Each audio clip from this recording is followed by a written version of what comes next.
സ്നേഹനന്ദങ്ങൾ പ്രിയമുള്ളവരെ, വി വിറ്റ്നസിൻ്റെ ഒരു പുതിയ എപ്പിസോഡിലേക്ക് എല്ലാ മാന്യപ്രേക്ഷകരെയും സ്വാഗതം ചെയ്യുകയാണ്. അനുഗ്രഹിക്കപ്പെട്ട ഒരു ജീവിതാനുഭവം നമ്മൾ കേൾക്കാൻ പോവുകയാണ്. വളരെ പ്രതികൂലങ്ങളിലൂടെ, വെല്ലുവിളികളിലൂടെ കടന്നു പോകുന്ന ഒരു കർത്താവിൻ്റെ ദാസൻ്റെ ജീവിതാനുഭവമാണ് നമ്മൾ കേൾക്കുന്നത്. ജീവിതത്തിൻ്റെ തീച്ചൂളയിലൂടെ കടന്നു പോകുമ്പോഴും കർത്താവിൽ ആശ്രയിച്ച് വിശ്വാസത്തോടുകൂടെ, പ്രത്യാശയോടുകൂടെ നിൽക്കുന്ന ഒരു വലിയ ജീവിതാനുഭവം. ഒരു മിഷണറി ആയിരുന്നു. താൻ കർത്താവിൻ്റെ വേലയ്ക്ക് വേണ്ടി പല സ്ഥലങ്ങളിൽ സഞ്ചരിച്ച ദൈവദാസൻ, എന്നാൽ ഇന്ന് ഒരു പ്രത്യേക സിറ്റുവേഷനിലൂടെ കടന്നു പോകുന്നു. ഈ സാക്ഷ്യം ആസാദിയുടെ പ്രേക്ഷകരെല്ലാം കേൾക്കണം. നമ്മുടെയൊക്കെ ജീവിതത്തിൽ അനുഗ്രഹമായിത്തീരും. ഇങ്ങനെയുള്ള സാക്ഷ്യങ്ങൾ പ്രസിദ്ധീകരിക്കുമ്പോൾ നമ്മുടെ ഒരു വലിയ ആഗ്രഹം ഇപ്രകാരം ജീവിതത്തിൽ ഒരു നല്ല ഭാഗം കർത്താവിൻ്റെ രാജ്യത്തിന് വേണ്ടി അധ്വാനിച്ച്, എന്നാൽ രോഗമോ മറ്റോ ഒക്കെ ആയിട്ട് പ്രതികൂലങ്ങളിലൂടെ കടന്നു പോകുന്ന കർത്താവിൻ്റെ ദാസന്മാരെ നമ്മൾ ഓർക്കുകയും പ്രാർത്ഥിക്കുകയും ചെയ്യണം എന്നൊക്കെയുള്ളൊരു ആഗ്രഹത്തോടു കൂടിയാണ് ഈ ശുശ്രൂഷ അനുഗ്രഹമായി തീരുവാൻ തക്കോണം നമുക്കൊന്നിച്ചൊന്ന് പ്രാർത്ഥിക്കാം, ചേർന്ന് പ്രാർത്ഥിക്കാം. പരിശുദ്ധ പിതാവേ, അനുഗ്രഹീതമാകുന്ന ഈ നല്ല സമയത്തിനായി ഞങ്ങൾ അങ്ങ് സ്തുതിക്കുന്നു, വാഴ്ത്തുന്നു. നിൻ്റെ സന്നിധിയിലേക്ക് ഒന്നിച്ചടുത്ത് വരുവാൻ തക്കണം. അവിടുന്ന് ഞങ്ങളെ ഒരുക്കിയ കൃപയ്ക്കായി സ്തോത്രം. പ്രത്യേകമായി ഞങ്ങളുടെ നടുവിലേക്ക് അവിടുന്ന് കൂട്ടിക്കൊണ്ടുവന്നിരിക്കുന്ന പ്രിയ ജോർജ് കുട്ടി പാസ്റ്റർക്കായി ഞങ്ങൾ അങ്ങ് സ്തുതിക്കുന്നു, വാഴ്ത്തുന്നു. തൻ്റെ ജീവിതാനുഭവങ്ങൾ ഞങ്ങൾക്ക് അനുഗ്രഹമായി തീരണം. കർത്താവെ, ഞങ്ങളുടെ വിശ്വാസത്തിൻ്റെ ബലത്തിന് കാരണമായി തീരണം. ഞങ്ങൾ പ്രാർത്ഥിച്ചാരംഭിക്കുന്ന ഈ സമയം മുതൽ ഞങ്ങളുടെ ആശ്വാദ പ്രാർത്ഥന വരെ പ്രത്യേക അവിടുത്തെ സാന്നിധ്യം ഉണ്ടാകണം. ലോകത്തിൻ്റെ എല്ലാ ഭാഗത്തു നിന്നും ഈ ശുശ്രൂഷ കാണുന്ന ഓരോ നിൻ്റെ മക്കളെ അനുഗ്രഹിക്കണം. നീ അങ്ങനെ ചെയ്യാൻ വിശ്വസ്തനാകിയാൽ സ്തോത്രം. സകലമാനവും സകല മഹത്വം ഞങ്ങളടുത്ത് കർപ്പിക്കുന്നു. പ്രാർത്ഥന കേട്ട് വിടുവിച്ചിരിക്കാൻ സ്തോത്രം. യേശു മൂലം താഴ്മയായി ചോദിക്കുന്നു, കേൾക്കുമാറാകണമേ. അമേൻ, അമേൻ. ഞാൻ ആരംഭത്തിൽ ഓർപ്പിച്ചതുപോലെ വളരെ വലിയ ജീവിതത്തിൻ്റെ പരീക്ഷണങ്ങളിലൂടെ, തീച്ചൂള സമാനമാകുന്ന ജീവിതാനുഭവങ്ങളിലൂടെ കടന്നുപോയ ഒരു കർത്താവിൻ്റെ ദാസൻ്റെ ജീവിതാനുഭവമാണ് നമ്മൾ കേൾക്കാൻ പോകുന്നത്. വളരെ പ്രാർത്ഥനയോടു കൂടെ നമുക്കായിരിക്കാം. വളരെ സ്നേഹത്തോടു കൂടെ, ആദരവോടുകൂടെ പ്രിയ കർത്താവിൻ്റെ ദാസൻ ജോർജ് കുട്ടി പാസ്റ്ററെ ഞങ്ങൾ ഈ സെഷനിലേക്ക് സ്വാഗതം ചെയ്യുകയാണ്. Welcome pastor. Praise the Lord. Praise the Lord. സന്തോഷമായിട്ടിരിക്കുന്നേ പാസ്റ്ററെ? ഈ പൗലോസ് പറയുന്നത് പോലെ ജീവിതത്തിൻ്റെ ഏത് സാഹചര്യത്തിലും സന്തോഷിക്കുവാൻ കഴിയുന്നല്ലയോ?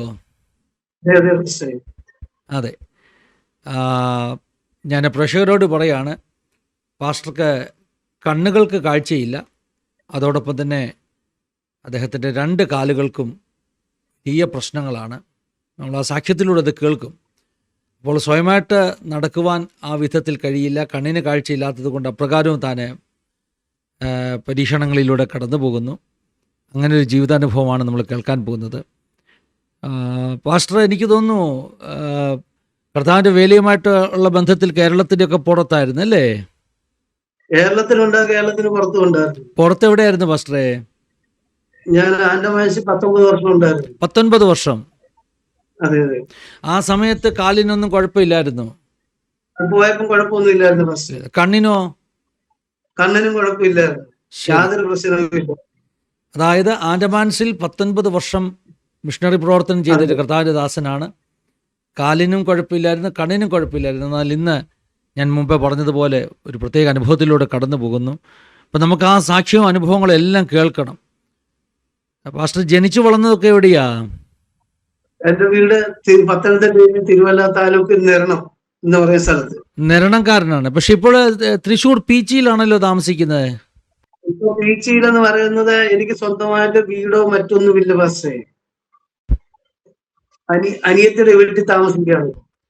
ശരി. അതായത് ഭാര്യയുടെ കുടുംബവുമായിട്ടുള്ള ബന്ധത്തിൽ. അതെ അതെ.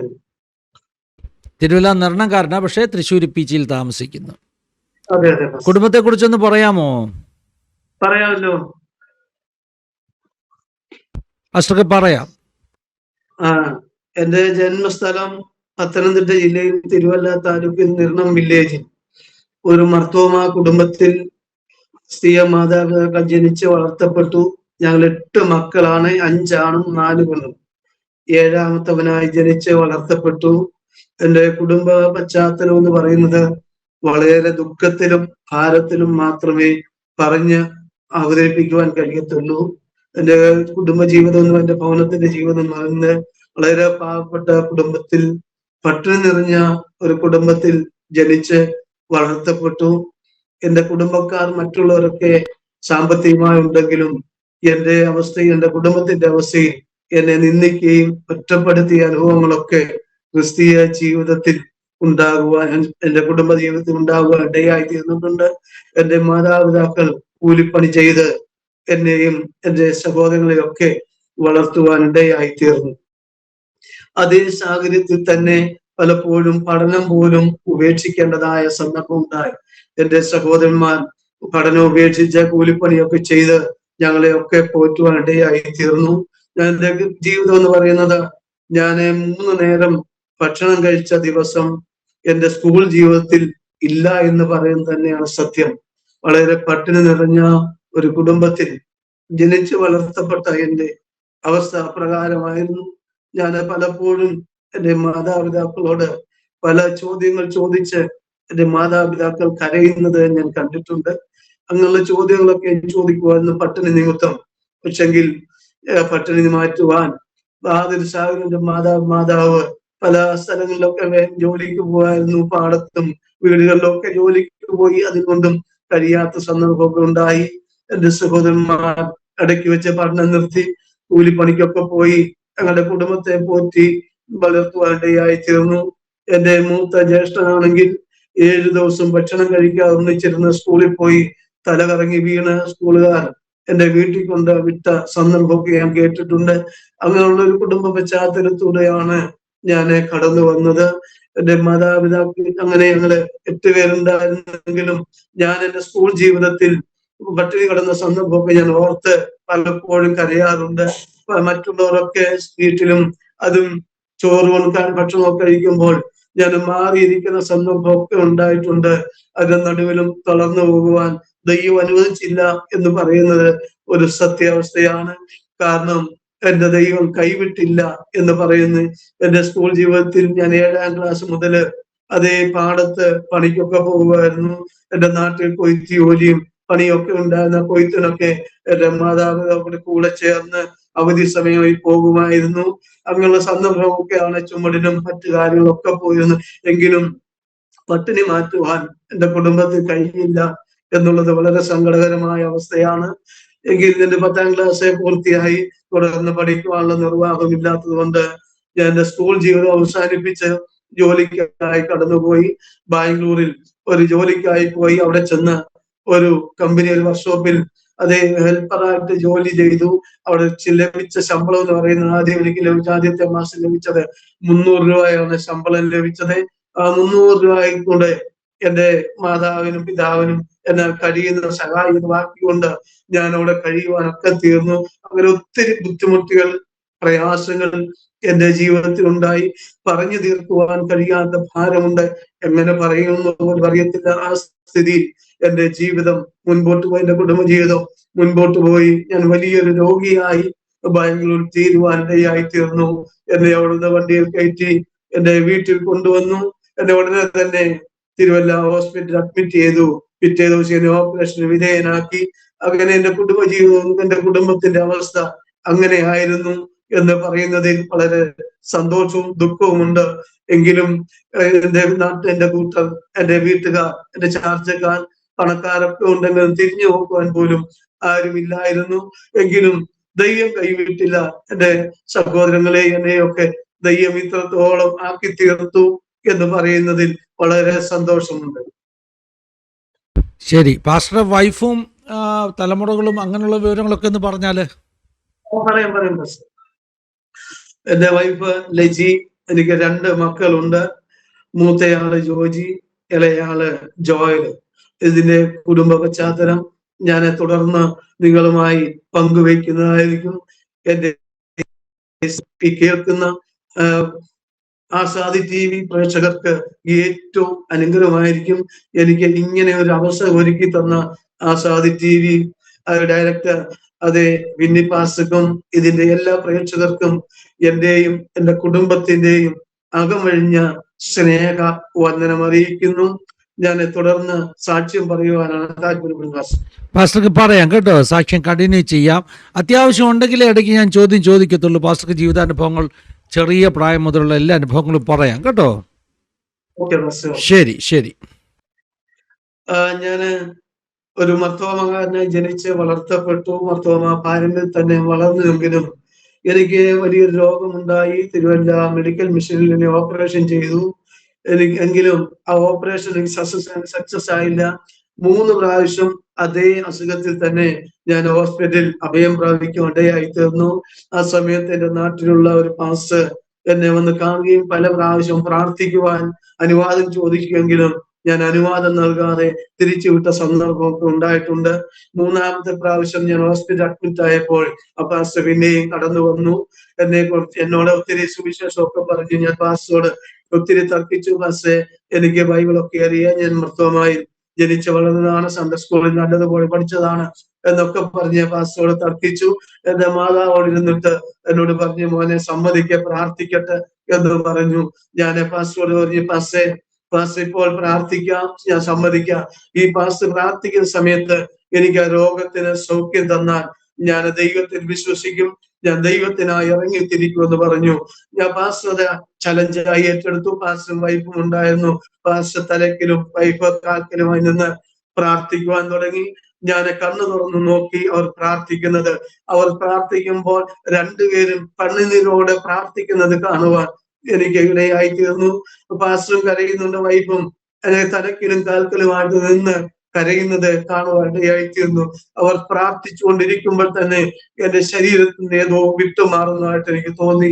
എന്റെ ശരീരം ഒരു വലിയൊരു ചൈതന്യത്തിലേക്ക് വന്നു. എനിക്ക് ഒരു ആരോഗ്യം ലഭിക്കുന്നതായിട്ട് തോന്നി. അങ്ങനെ പാസ്റ്റർ പ്രാർത്ഥന കഴിഞ്ഞപ്പോൾ എന്നോട് ചോദിച്ചു, ജോർജ് കുട്ടി എന്തെങ്കിലും സംഭവം? ഞാൻ പറഞ്ഞു, പാസ്റ്റർ ഇന്നത് ഒരു സംഭവം ഉണ്ടായി, എന്റെ ശരീരത്തിൽ നിന്ന് അഴിഞ്ഞു പോകുന്നതായിട്ട് തോന്നി, എനിക്കൊരു പ്രത്യാശ വന്നു, എന്റെ ശരീരത്തിന് ഒരാരോഗ്യം വന്നു എന്ന് പറഞ്ഞു. എന്നോട് പാസ്റ്റർ പറഞ്ഞു, പാസ്റ്റർ ജോർജ് കുട്ടിയെ സൗഖ്യമാക്കി, ഇനി ദൈവത്തിൽ വിശ്വസിക്കണം, ദൈവം കൈവിടുകയില്ല എന്ന്. പ്രിയ പ്രേക്ഷകരെ പറയട്ടെ, അന്നു മുതൽ ഇന്ന് വരെ ആ ഒരു രോഗത്തിന് ഹോസ്പിറ്റലിൽ പോകുവാൻ ഇന്ന് വരെ ദൈവം അനുവദിച്ചില്ല. ദൈവം എനിക്ക് അന്ന് സൗഖ്യം തന്നു. ആ രോഗം പിന്നെ എന്റെ ശരീരത്തിൽ വന്നിട്ടില്ല. പിന്നെ ഞാൻ ദൈവത്തിനായി ഇറങ്ങിത്തിരിക്കണം, അതേ ബന്ധക്കോസിൽ കയറണമെന്നൊക്കെ താല്പര്യപ്പെട്ടെങ്കിലും എന്റെ കുടുംബ പശ്ചാത്തലം അങ്ങനല്ല. എന്റെ അമ്മാച്ചനാണെങ്കിൽ ഒരു മർദ്ദവമായ വലിയൊരു ഉപദേശിയാണ്, അതുകൊണ്ട് താനെ സമ്മതിക്കത്തില്ല. അതുകൊണ്ട് എന്റെ വീട്ടുകാരൊക്കെ വിലക്കി, എന്റെ അമ്മയൊക്കെ വിലക്കി. എങ്കിൽ ആ സഭയിൽ, ആ ബന്ധക്കോസ് സഭയിൽ 21 ദിവസം ഉപവാസ പ്രാർത്ഥന നടക്കുന്നു. എനിക്ക് പോകണമെന്ന് താല്പര്യമുണ്ടെങ്കിലും എന്റെ വീട്ടുകാർ സമ്മതിക്കത്തില്ല. ഞാൻ മുണ്ടുമുടുത്ത് പതുക്കെ അവിടെ നിന്ന് നടന്ന് ആ പ്രാർത്ഥനയ്ക്ക് പോയി സംബന്ധിച്ച് അവിടെ മിക്കവാറും ദിവസങ്ങളിലൊക്കെ അവിടെ സംബന്ധിക്കുമായിരുന്നു. അതേ ഇങ്ങനെ ഇരിക്കുമ്പോൾ ഞാൻ കണ്ടു, എല്ലാവരും ആത്മാവിൽ ആരാധിക്കുന്നു, ദൈവത്തെ സ്തുതിക്കുന്നു, അന്യഭാഷയിൽ ആത്മാവിൽ ആരാധിക്കുന്നു. 18 ദിവസം എന്നെ സംബന്ധിച്ചു. ഞാൻ ദൈവത്തോട് പ്രാർത്ഥിച്ചു, കർത്താവേ, ഇത് ശരിയെങ്കിൽ എനിക്കും ഇതാവശ്യമാണ്, ഈ പരിശുദ്ധാത്മാവിനെ എനിക്കും ആവശ്യമാണ് എന്ന് ഞാൻ ദൈവത്തോട് പൂർണ്ണമായി പ്രാർത്ഥിച്ചു. 20ാമത്തെ ദിവസം അവിടെ പ്രാർത്ഥന നടന്നു. രാവിലത്തെ സെക്ഷൻ കഴിഞ്ഞപ്പോൾ അവിടെ ഉപവാസ പ്രാർത്ഥനയ്ക്ക് വന്ന പാസ്റ്റർ ജേക്കബ് ജോണ് ഉച്ച കഴിഞ്ഞോട് പറഞ്ഞു, മോനെ, നീ ഒരു കാര്യം ചെയ്യണം, നീ പ്രാർത്ഥിക്കുമ്പോൾ, ആരാധിക്കുമ്പോൾ ദൈവത്തിന് സ്തോത്രം ചെയ്ത് യേശുവിനെ രക്തം പറഞ്ഞ് അതെ കണ്ണടച്ച് പ്രാർത്ഥിക്കണമെന്ന് പറഞ്ഞു. ഞാൻ അപ്രകാരം ചെയ്തുകൊണ്ടിരുന്നു. അതേ അവിടെ ആരാധനയും പ്രാർത്ഥനയും ഒക്കെ നടക്കുന്നുണ്ട്. ഞാൻ ഇങ്ങനെ പറഞ്ഞുകൊണ്ടിരിക്കുമ്പോൾ എന്റെ ശരീരത്തൊരു ബലം കടന്നു വന്നു. ഞാൻ അവിടെ തുള്ളിച്ചാടി, ആൾ മാറിയവനെ പോലെ അവിടെ തുള്ളിച്ചാടുവാനിടയായിത്തീർന്നു. ഏതോ ഭാഷ എന്റെ വായിൽ നിന്നൊക്കെ പുറത്തു വന്നു. എനിക്കറിയത്തില്ല എന്താ വരുന്നൊക്കെ. പ്രാർത്ഥന കഴിഞ്ഞു കഴിഞ്ഞപ്പോൾ ആ പാസ്റ്ററിനോട് പറഞ്ഞു, പാസ്റ്ററെ, ജോർജ് കുട്ടിയെ ദൈവം പരിശുദ്ധാത്മാവിൽ നിറച്ചു, അന്യഭാഷയിൽ ദൈവം സംസാരിച്ചു എന്ന് പറഞ്ഞു. ഞാനത് പൂർണ്ണമായി വിശ്വസിച്ചു. അന്ന് ഉച്ച കഴിഞ്ഞപ്പോൾ അവിടെ മീറ്റിംഗിൽ പാസ്റ്റർ അവിടെ പറഞ്ഞത്, നാളെ സ്നാനം നടക്കുന്നുണ്ട്, സ്നാനപ്പെടുവാൻ താല്പര്യപ്പെടുന്നവർ എഴുന്നേറ്റ് നിൽക്കണമെന്ന് പറഞ്ഞു. ആദ്യം ഞാൻ എഴുന്നേറ്റു, മറ്റുള്ളവർ എഴുന്നേൽക്കാൻ മുമ്പേ ഞാൻ എഴുന്നേറ്റു. എന്റെ കൂടെ 17 പേര് ഒന്നിച്ച് എഴുന്നേൽക്കുവാൻ ഇടയായിത്തീർന്നു. പിറ്റേ ദിവസം ഞായറാഴ്ച സ്നാനമാണ്.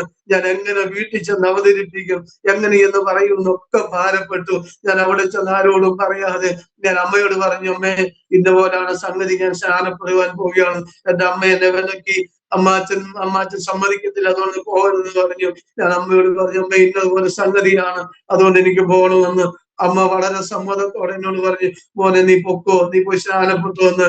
ഞാനൊരു കവറിൽ ഒരു മുണ്ടും ഒരു തുണിയുമായി ഞാൻ അവിടെ ചർച്ചിൽ ചെന്നു.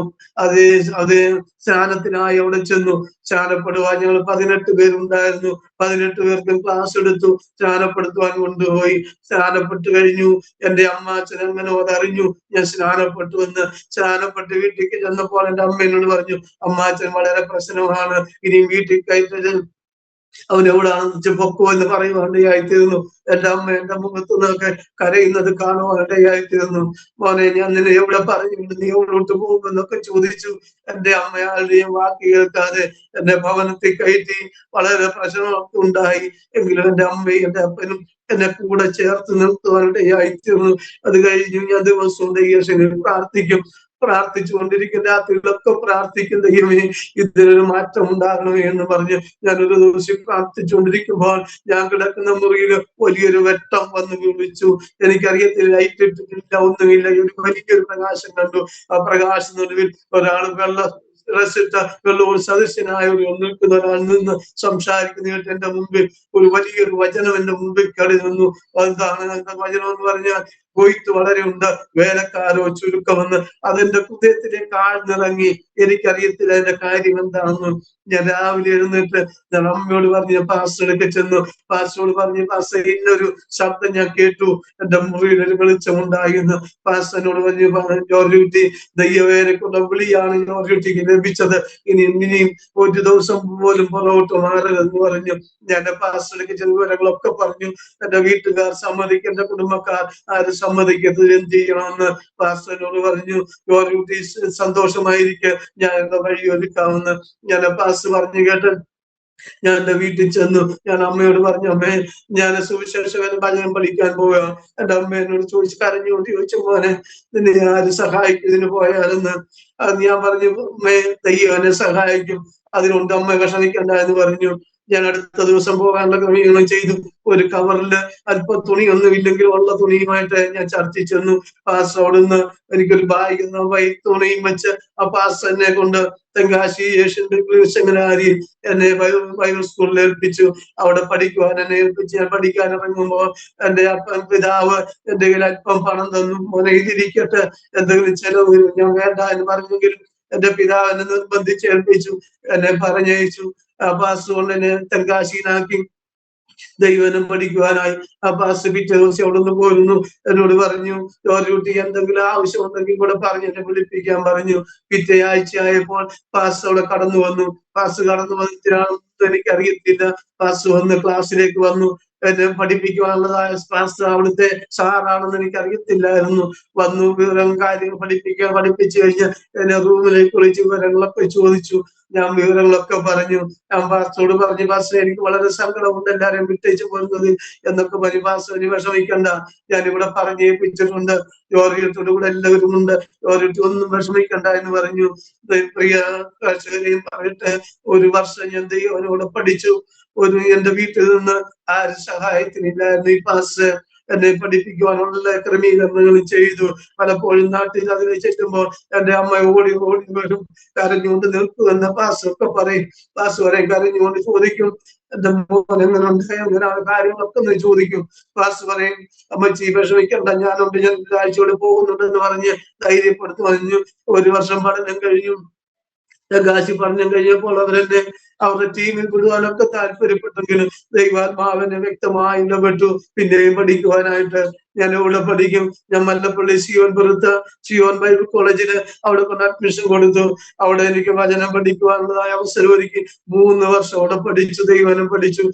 ദൈവനം ഈ പറയട്ടെ, പ്രേക്ഷകരെ പറയട്ടെ, എന്റെ ദൈവം ഓരോ വർഷങ്ങളിൽ എനിക്ക് ആവശ്യമായ എല്ലാ നന്മകളും പ്രദാനം ചെയ്തു എന്ന് പറയുന്നതിൽ എനിക്ക് വളരെ സന്തോഷമുണ്ട്. സ്വർഗത്തിലെ ദൈവം എന്നെ സഹായിച്ചു. എന്റെ ആവശ്യങ്ങൾ ദൈവം കൂടെ ഇരുന്നു. ഞാൻ അവിടുന്ന് ഗ്രാജുവേറ്റ് ചെയ്തു, ഭവനത്തിൽ വന്നു, കാര്യങ്ങളൊക്കെ ചെയ്തു. അതേ 97 എന്റെ വിവാഹം നടന്നു. ബീച്ചിൽ നിന്ന് 97 വിവാഹം നടന്നു. ബീച്ചിൽ നിന്ന് വിവാഹം കഴിച്ചു കഴിഞ്ഞ് ഞാൻ 97 തന്നെ PG സെന്ററിലെ കിഴക്കേക്കോട്ട എന്ന് പറഞ്ഞ തൃശ്ശൂർ ടൗണില് ഒരു സമാചാരനായിരിക്കാൻ ഇടയായിത്തീർന്നു. പുതിയ പ്രവർത്തനമാണ്. അവിടെ സന്തോഷത്തോടെ ഇടയായിത്തീർന്നു. 97 മുതൽ വിവിധ സ്ഥലങ്ങളിൽ വിവിധയിടങ്ങളിൽ കർത്താവിന്റെ വേല ചെയ്യുവാനിടയായി തീർന്നു. പ്രേക്ഷകരെ പറയട്ടെ, ഞാൻ ചെയ്ത വേല എന്ന് പറയുന്നത് ദൈവം എവിടെയാക്കിയോ അവിടെ വിശ്വസ്തയോട് ചെയ്തു. അതേ ഉന്നതന്മാരുടെ അല്ല, സാധാരണക്കാരായി ആരും ആഗ്രഹിക്കാത്ത, ആരും ഇഷ്ടപ്പെടാത്തവരുടെ ദൈവവേല ചെയ്തു എന്ന് പറയുന്നത് വളരെ സന്തോഷമുണ്ട്. ഇപ്പൊ പറയും മൂന്നാർ ജില്ലയിൽ കാന്തല്ലൂർ എന്ന് പറയുന്ന സ്ഥലം എല്ലാവർക്കും മിക്കവാർക്കും അറിയാം. അതുപോലെ തന്നെ നീലഗിരിയിലെ അട്ടക്കടവ്, ഡ്രൈവേഴ്സ് തെങ്ങി പാർക്കുന്നിടമാണ്. ഇവിടെയൊക്കെയാണ് ഈ കർത്താവിന്റെ വേല ചെയ്തത്. എങ്കിലും നിരാശപ്പെട്ടു പോയില്ല, ധൈര്യപ്പെടുവാനിടയായിത്തീർന്നു. വിവിധ സ്ഥലങ്ങളിൽ കർത്താവിന്റെ വേല ചെയ്തു. ഏകദേശം 34 വർഷക്കാലം കർത്താവിന്റെ വേല വിവിധ സ്ഥലങ്ങളിൽ ചെയ്യുവാനിടയായിത്തീർന്നു. 19 വർഷം അവന്റെ മനസ്സിൽ കർത്താവിന്റെ പേരോട് ബന്ധത്തിലായിത്തീർന്നു. ഒത്തിരി കഷ്ടങ്ങൾ പറയുവാൻ കഴിയത്തില്ല, ഒത്തിരി ഭാരങ്ങളും വേദനകളും ജീവിതത്തിൽ ഉണ്ടായിട്ടുണ്ട്. എങ്ങനെ പറയുന്നൊന്നും അറിയത്തില്ല. അത്രയ്ക്ക് നിന്ദകളും ഭാരങ്ങളും ബുദ്ധിമുട്ടുകളും പട്ടിണിയൊക്കെ കിടന്ന സംഭവമുണ്ട്. എങ്കിലും ദൈവത്തെ കൈവിടാൻ, ദൈവമുഖം നോക്കി അന്വേഷിപ്പാൻ ദൈവം ഓരോ ദിവസവും നടത്തി എന്ന് പറയുന്നതിൽ വളരെ സന്തോഷമുണ്ട്. മനുഷ്യന്റെ മുഖത്ത് നോക്കാതെ ദൈവമുഖത്ത് നോക്കി ഇന്ന് വരെ യാത്ര ചെയ്യുവാനിടയായിത്തീർന്നു. വളരെ കഷ്ടങ്ങളും വേദനകളും ഉണ്ടെങ്കിലും അത് ധൈര്യത്തോടെ ദൈവവേല ചെയ്യുവാനിടയായിത്തീർന്നിട്ടുണ്ട്. പലരും ഞാൻ കൊല്ലിയിലായിരിക്കുമ്പോൾ പലരും വന്ന് കണ്ടിട്ട് എന്നോട് ചോദിച്ച സന്ദർഭമുണ്ട്, സഭയുടെ യാതൊരു കിട്ടാഞ്ഞിട്ടാണോ ഈ ഡ്രൈവേഴ്സിന്റെ ഇടയിൽ വേല ചെയ്യുന്നതെന്ന്. ഞാൻ പറഞ്ഞു, പാസ്റ്റേ, ഞാൻ വന്ന് പറയാറുണ്ട്, ദൈവം എന്നെ എവിടെ അയക്കുന്നു അവിടെ ദൈവത്തിന് വേണ്ടി നിൽപ്പാൻ ഞാൻ ദൈവത്തിന് ഉറപ്പോടെ ധൈര്യത്തോടെ ഇറങ്ങി, തീരുമാനത്തോടെ ഇറങ്ങി തിരിച്ചതാന്ന് പറയും പലരും. അതാണ് ചോദിക്കാൻ. പ്രിയരെ പറയട്ടെ, ഞാൻ ഒരാൾ ധൈര്യവും കാണിച്ചിട്ടില്ല. എവിടെ പോകാൻ പറഞ്ഞാലും അതേ ധൈര്യത്തോടെ കടന്നുപോയിക്കൊണ്ടിരുന്നു. ഇന്ന് വരെ കഴിഞ്ഞ 5 വർഷത്തിന് മുമ്പ് വരെ അങ്ങനെയാണ് ചെയ്തുകൊണ്ടിരുന്നത്. കഴിഞ്ഞ 5 വർഷത്തിൽ പരമായി ഞാനൊരു വളരെ രോഗിയായി ഭാരപ്പെട്ടു. കഷ്ടങ്ങളും സങ്കടങ്ങളും ഒക്കെ ജീവിതത്തിലുണ്ട്. അതിനു മുമ്പ് തന്നെ 6 വർഷത്തിന് മുമ്പ് തന്നെ ഞാൻ സഭയുടെ ചാർജ് വിട്ടു. എന്റെ ശരീരത്തിൽ പലവിധമായ രോഗമായി നിൽക്കുവാനോ നടക്കുവാനോ ഒന്നും കഴിയത്തില്ല. അതുകൊണ്ട് ഞാൻ സഭയുടെ ചാർജ് വിട്ടു, അവിടെ തന്നെ പാർത്തു.